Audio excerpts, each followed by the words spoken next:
উপদেষ্টার শেষ শেষ কর্মকাণ্ড তারা যেটা হেফাজত ইসলামের উপরে 5ই মে এবং 6ই মে তারা করেছিল, তারা ভয় পেয়েছিল, সেটারই রেশ ধরে তারা আমাদের প্রাণপ্রিয় হাদিসে শিক্ষক সে আল্লামা বাবুনগরীকে আজ মৃত্যুর দ্বারপ্রান্তে তারা ঠেলে দিয়েছে। আপনারা জানেন এই ষড়যন্ত্র আজকের ষড়যন্ত্র নয়। আপনারা জানেন, আমরা জানতে পেরেছি ভারত এর মধ্যে কলকাঠি নাচছে। আপনারা জানেন যে শেখ হাসিনার সরকার ক্ষমতায় আসার আগের মুহূর্তে তাদের কাছে একটি কমিটমেন্ট দিয়েছিল যে আমরা ইসলামকে বিনষ্ট করব, ইসলামের যে স্পিরিট আছে তাকে বিনষ্ট করব। সেই বিনষ্ট করার সেই ষড়যন্ত্র নিয়ে তারা ক্ষমতায় এসেছিল। এটা আপনারা জানেন ফেসবুকে এসেছে, আপনারা জানেন ভিডিও ক্লিপেও এসেছে।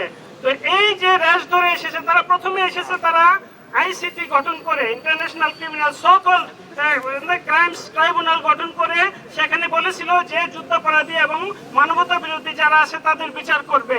আমরা মেনে নিয়েছিলাম যদি মানবতা বিরোধী এবং যুদ্ধাপরাধী কেউ হয় তাদের যদি বিচার করতে হয় আমাদের কোনো আপত্তি নেই, কিন্তু তাদের সেই চক্রান্ত, ন্যাক্কারজনক চক্রান্ত শেষ পর্যন্ত মোড় নিয়েছে অরাজনৈতিক এবং আনপ্রভুক্ত সেই 5 এবং 6 মের যে ঘটনা ঘটিয়েছে আপামর জনসাধারণের উপর, আলেম সমাজের উপর, এটা থেকে প্রমাণিত হয়েছে এই নাস্তিকবাদী সরকার, সেই চাণক্যবাদী সরকার, শেখ হাসিনার ফ্যাসিস্ট সরকার আসলে মুসলমানদের পক্ষে নয়। মুনাফিকের যে 4টি বৈশিষ্ট্য রয়েছে, একটা মিনিট আমি সময় নিচ্ছি, মুনাফিকের যে 4টি বৈশিষ্ট্য রয়েছে সেই 4টি বৈশিষ্ট্যই আওয়ামী লীগের সরকারের মধ্যে প্রতীয়মান। যখন তারা ক্ষমতায় আসে তারা মিথ্যা বলে ক্ষমতায় আসে, যখন তারা ওয়াদা করে তা ভঙ্গ করে, যখন তাদের কাছে আমানত রাখা হয় সেই আপনারা জানেন যে ব্যাংকের কেলেঙ্কারি, হলমার্ক, সেই ডেস্টিনির মাধ্যমে তারা আমানতের খেয়ানত করেছে, এবং যখন তারা কোনো কথাবার্তা বলে, কোনো ঝগড়া বিবাদ করে, টক শুতে যায়, অশালীন ভাষায় গালিগালাজ করে।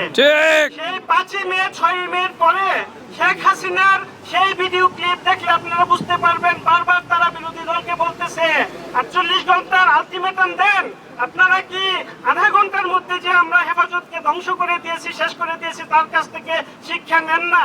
আমি একজন আইনবিদ হিসাবে আমি বলতেছি, বাংলাদেশ দণ্ডবিধির 105 থেকে 7 অনুচ্ছেদের যে ধারা রয়েছে তা অনুসারে সরাসরি Sheikh Hasina will be liable as a principal conspirator and principal murderer of all those people, innocent people who have been killed mercilessly and without any provocation on their part. আমি আজকে হযরত মাওলানা আল্লামা বাবুনগরী রহমতুল্লাহ আলাইহির তাড়াতাড়ি ওনার রোগ মুক্তির জন্য আমরা